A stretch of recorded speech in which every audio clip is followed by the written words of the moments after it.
Hello and welcome back to Lady Disdain Reads. My name is Beatrice and today we are finally going to be talking about the new Netflix adaptation of Persuasion. It just came out yesterday and I watched it as soon as it came out, and unfortunately, as I was sort of expecting, I thought that it was very weird, it was very bizarre. I thought a lot of the tone and the script and the dialogue were off. And today, unfortunately, I'm going to be telling you about all the things I disliked about it. So if you don't want to watch it, you don't have to. So let's get straight into it then. I didn't have great hopes for this film. You can go watch my trailer reaction. I thought it looked like the tone was completely off. I thought it looked like they were trying to kind of mimic the sense of humor that you find in shows like Fleabag, that kind of more crude slapstick sense of humor. And I didn't think that was going to work with a novel like Jane Austen's Persuasion. And I can tell you it didn't. So before I tell you a few things that I did like about it, let's go straight into my main criticisms of this film. I thought the main trouble with this film pretty much began and ended with the script itself. So I thought the dialogues, the pace, and the tone were all pretty much off. I thought this film was trying to kind of emulate a few different genres of film, like that kind of more slapstick humor that you find in something like Fleabag, like I was saying. I thought it was also strangely trying to emulate those early 2000s rom-coms like Bridget Jones's Diary. It was trying to be kind of cute and funny and have this awkward but lovable main character, and I thought that really didn't work. It was such a strange mixture of a rom-com and a more crude sense of humor that I wasn't really sure what the script was trying to do with the source material, basically. It was trying to be both kind of offbeat but also sentimental. It was trying to be shocking but also comforting, and I wasn't really sure where they were going with that. I thought it was also a very lazy script, and what I mean by this is I thought it was condescending to both actors and audience, presuming that the former, so the actors, are not capable of conveying emotion and subtlety without a very explicit, very blunt script, and the latter, the audience, are unable to pick up on the emotion and thoughts conveyed by the actors. The script was very explicit in the sense that it left no room for subtlety. It left no room for the actors to convey the characters' feelings. The characters kept saying things to each other very directly, very bluntly, and I will give you a few examples in a minute, to the point where there was absolutely no room for the performers to actually convey all those things that are left unsaid in Austen, right? Persuasion is a very indirect, a very kind of reticent novel where the characters don't say what they mean, they don't say what they're thinking. But in this film, everyone was saying exactly what was on their mind all the time, and I thought that was so contrary to the spirit of the novel itself. So now let's get straight into some of my other main criticisms. As I said, I thought the script was off. Something else that really bothered me was Anne breaking the fourth wall. Not because I don't think that can ever work in a Persuasion adaptation or in an Austen adaptation. I just didn't think the way they did it worked. I can see how Anne breaking the fourth wall might be a potential solution, because the problem with Persuasion is that so much of it is introspective. Through the Jane Austen's use of the free indirect discourse, where she basically is narrating in the third person, but we see things from the point of view of the character that she's talking about. Through the use of free indirect discourse, we do see a lot of Anne's internal kind of life, her thoughts, her opinions of other people. And that's very hard to convey on screen because obviously that's her internal life, that's not what she says to others. So I can see how breaking the fourth wall and Anne talking to the audience directly might be seen as a quick and easy solution to that. However, it's one that I don't think worked for me. And the reason is they tried to make Anne into this kind of witty, awkward, clumsy, slightly whiny character that she isn't at all. And again, it was like they were trying to make her into a mixture of Fleabag and Bridget Jones to me. And that just didn't work. I think with a better script, without the need to use the breaking of the fourth wall constantly. They could have left Dakota Johnson, the actress who played Anne, the job of conveying Anne's internal life without having to constantly have her talk at the audience and say what she feels all the time, which I thought was just distracting. And on top of that, I also thought that her kind of more quiet, introspective nature was completely ruined by how they portrayed her in the film as this very awkward, clumsy character.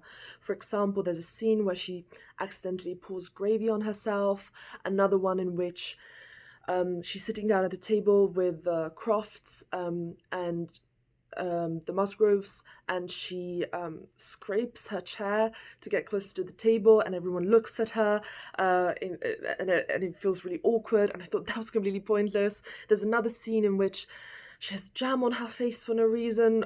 I just thought this kind of more crude slapstick sense of humor was completely off. Something else I really didn't like, and I've already kind of touched on this, is the complete lack of subtlety. And this comes from the script, not from the actors. So, about 30 minutes into the film, Anne and Wentworth have a conversation where they directly address their past and say things like, Anne says, "I'm doing my best, I don't want you to be angry," and then Wentworth says, "What would you have me be, or what would you want me to be?" Something along those lines. And then halfway through the film, so a bit later, he tells her explicitly that he wants to be friends now, that his resentment has just been a prison to him, so now they're going to be friends. And then she said, "Okay, let's be friends then." And again, this felt like the cheesiest rom-com I've ever seen. The beauty of Jane Austen's Persuasion, the magic of this novel is in the reticence, the indirectness, the silences, the things left unsaid about the past that these people have been storing up in their hearts and in their heads for 8 years. And if you have the characters just directly address how they feel or what they think in this very awkward manner, not that long into the film, that's completely spoiling the sense of tension. It's spoiling the beautiful subtlety of this novel that makes it so special. And it's making it blunt in a way that, again, is quite condescending to the audience. You don't need to tell us how these characters are feeling. We should be able to tell based on how the actors are acting. That's what film is meant to be for. So again, I thought this was condescending to the actors too. Another couple of minor criticisms. Some of the characters were complete caricatures, and I know what you might be thinking, they are caricatures in the book, but this was done to a completely different level. So I'm thinking in particular of Mary Musgrove and Sir Eliot Walter. They were ridiculous. I can't tell in these two cases whether it's the script that really served them very poorly, or the acting. I think it was a bit of both, but the script certainly didn't help the actors.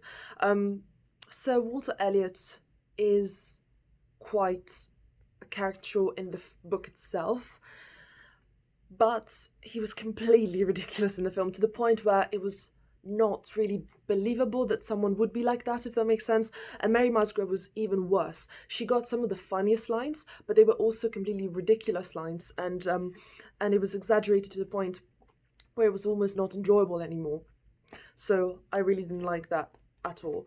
And finally, I wasn't sure who the intended audience was for this, because going into this, I would have assumed that they were trying to get all the kind of Gen Z, Bridgerton generation teenagers to watch this film.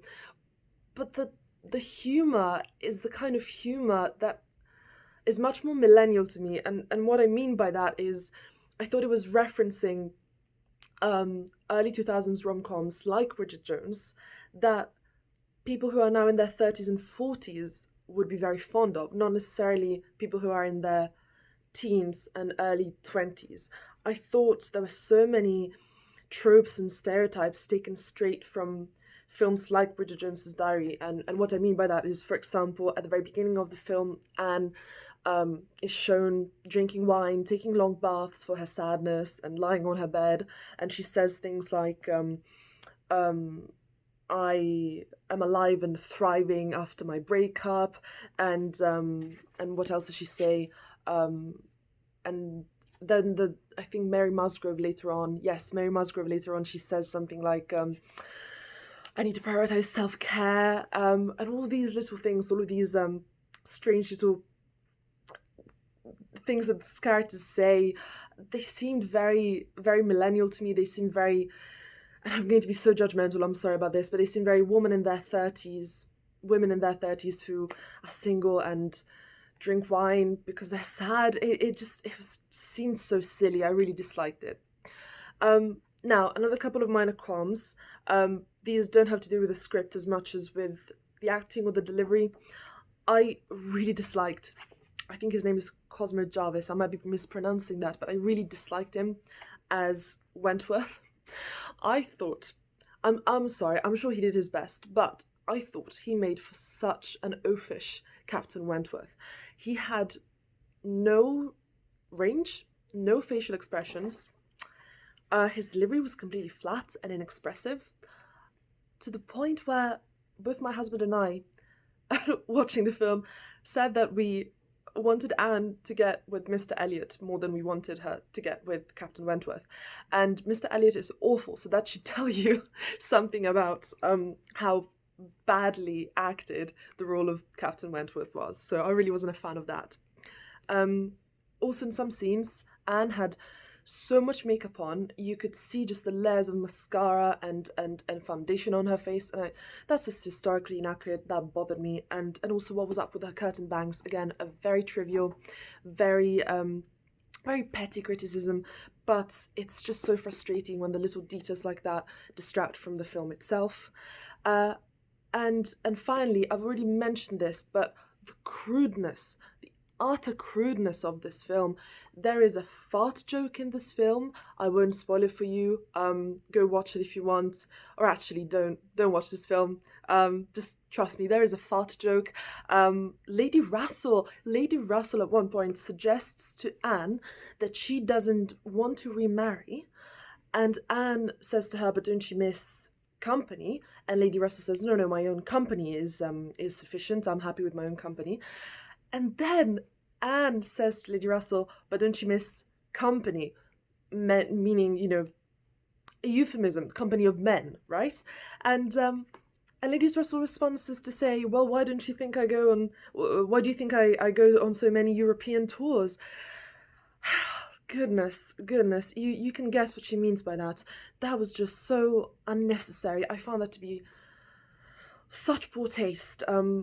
And on top of that, there's a scene in which Anne is overhearing Captain Wentworth and Louisa Musgrove talking to each other, and she's shown behind a tree about to pee. Again, we don't need to see that. That's crude and unnecessary. So, please, Austen adaptations, don't ever do that again. This was enough. Now, a couple of things I did like. I actually thought Dakota Johnson was a pretty good Anne. I didn't think she would be, but I think if she'd been given a better script, I think she could have done a really good job. I can see her as a more introspective, a more reflective, very intelligent Anne. I thought she did the best job that she could with the script she was given. I had a qualm with her English accent when I reacted to the trailer for Persuasion, but actually I think I was being a little bit petty because I think she did a great job with her English accent, so I liked her a lot. I also really liked Henry Golding as Mr. Elliot. I read somewhere that he was offered the role of Captain Wentworth first, and then he, I guess, turned it down and asked to be Mr. Elliot. He was a great Mr. Elliot. I think he also would have been a great Captain Wentworth, though. And as I said before, I wanted Anne to marry him more than Wentworth, which is terrible. So that tells you how good he was as Mr. Elliot and how, well, not very good Cosmo Jarvis was as Captain Wentworth.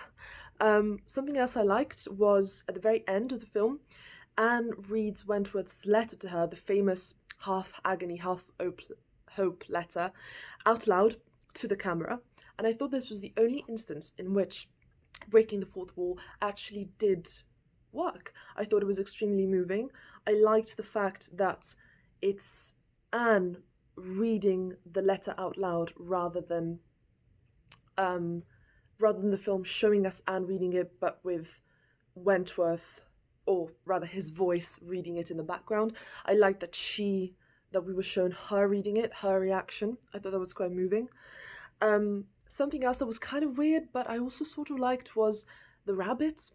Anne seems to have a pet rabbit in this film adaptation, and she's constantly carrying this rabbit around with her and petting it. And I thought that was actually quite sweet and moving in a sense, because I think what they're trying to get at is that she needs companionship and she lacks affection and someone to care for her. So she's sort of turning to this pet for affection. And whilst very sad, I thought it was kind of sweet. I enjoyed it.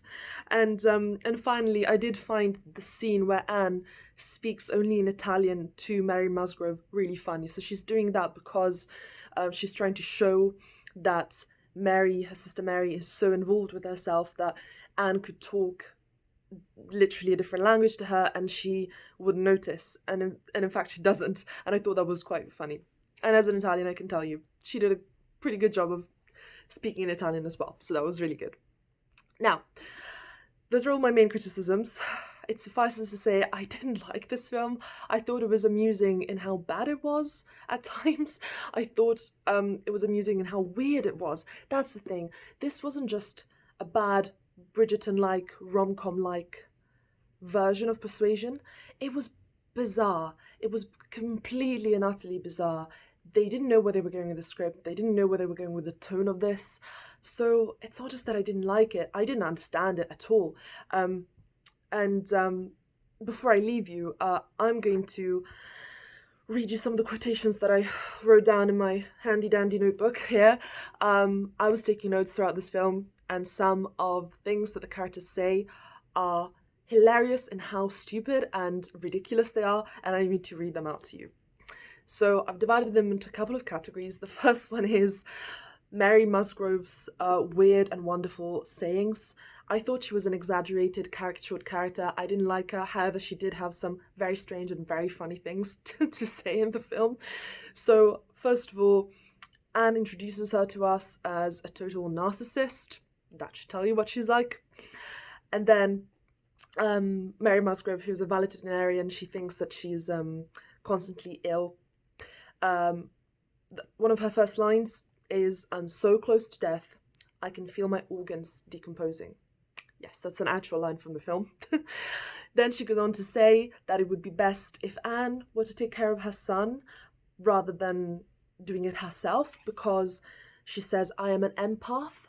And because she's an empath, she says it would be too hard for her to take care of her own children. She would suffer too much. Then she goes on to say, "How do I prioritize self-care with everyone bidding for my attention? And what I've realized is that I need to fall in love with myself first, and then I can truly love those around me." And again, this was really strange because it's like this film is occasionally self-aware. It's aware of its own millennial tropes. Like talking about self-care and self-love is something very millennial to me and very self-indulgent and individualistic. And you have a character like that, like Mary Musgrove, who is shown to be ridiculous while she says these things. So it's like this film is aware of its own strange millennial ridiculousness. But then at the same time, you have a character like Anne saying, "Now I'm single and thriving." And that's not made fun of. So I'm not quite sure. It's like this film doesn't know if it finds itself ridiculous or not, basically. But just one more line by Mary Musgrove. Anne uses a metaphor at one point on a walk, and Mary is bothered by her use of figurative language. So she says to Anne, "Please stop using words imaginatively, I can't bear it." I thought that was actually a really amusing line in the film. I would rewatch this film just to laugh at that line. But I probably won't because it's a terrible film. Now, for the second category of strange and wonderful quotations, these are all quotations of Anne being a strange and bizarre mixture of Bridget Jones and Fleabag. So she begins the film by saying, "Now I'm single and thriving," and she's shown drinking wine all the time. She talks about a playlist that Wentworth made for her, and this is so ridiculous that, as my husband pointed out, they must have down this as a little anachronistic joke. I don't know what they could mean by that. It's just silly. Then, and this is probably my favourite line by Anne because it's so stupid, she's describing Captain Wentworth to Louisa Musgrove, and she says of him that when he listens to people, he listens with his whole body. It's electrifying. I'm not even sure if the word electrifying was actually used in Jane Austen's time. I think it might have been. It might have been a very newly commonly used word. However, this quotation was just ridiculous. And then, of course, a bit later on, she smashes her face on a pillow as she cries out, "Love me, you idiot," obviously talking about Wentworth. "Love me, you idiot. Love me or kill me now. I can't bear it." And then she pretends to be acting out a scene from Macbeth when Mary Musgrove kind of walks in on her saying this. And then, possibly my favourite, Mary Musgrove is complaining to Anne that the night before Anne was playing really melancholy music on the piano, and it made it hard for them to dance. And in particular, she was complaining that Anne was playing too much Beethoven.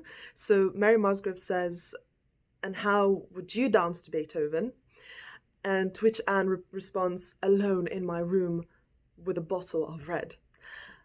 Which, again, I didn't think of this at first, but it's so anachronistic, it's just silly. How would Anne dance alone in her room with a bottle of red when, at the time, the only way of dancing would have been to music that was being played live? You couldn't just play music on your phone or on your laptop or something. So that was just a very strange line.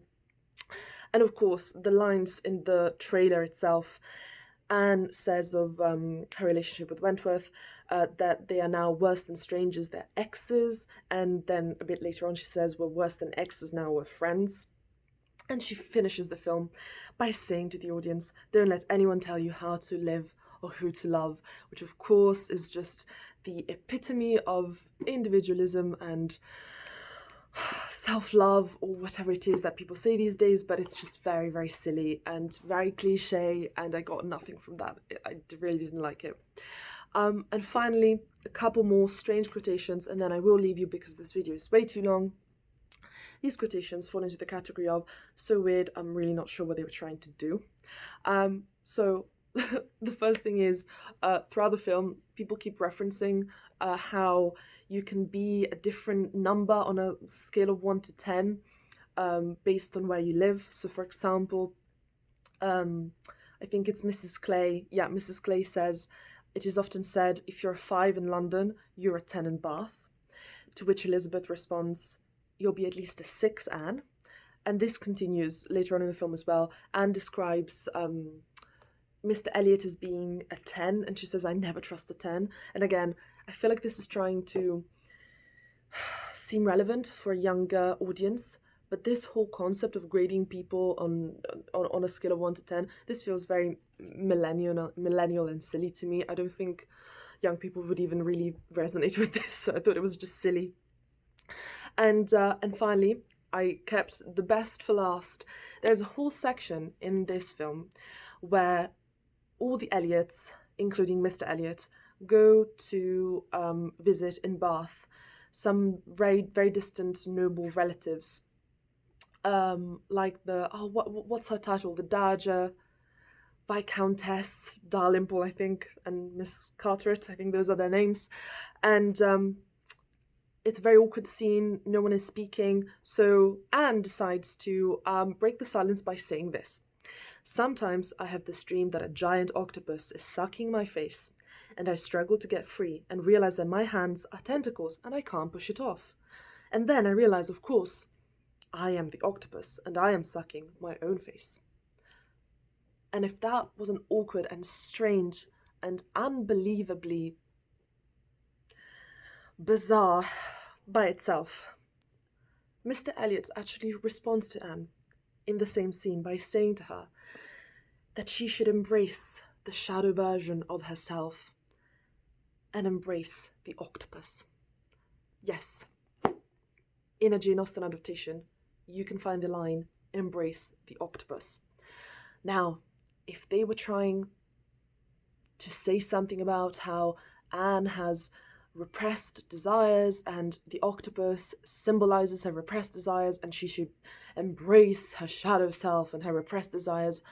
Fine, I get the point, but it's really, really not funny. It's done in such an awkward way that even if there was a point there, I'm not sure anyone would get it. I don't see the point of it. It adds nothing to the film, and I'm really not sure what they were trying to do. I wish I had a better explanation for this, but I don't. So, also, this reminded me of the weird adaptation or weird retelling of Austen called Sense and Sensibility and Sea Creatures or Sea Monsters. Please, let's not have that in a Persuasion adaptation. No. So, to conclude, as Lady Russell says in this film, and yes, Lady Russell has this terrible line. She says of Wentworth that he is a ship that has sailed. She's fond of nautical puns, clearly, and I will say the same thing about this film. The sense of humour or any enjoyment in this film is a ship that has very much sailed for me.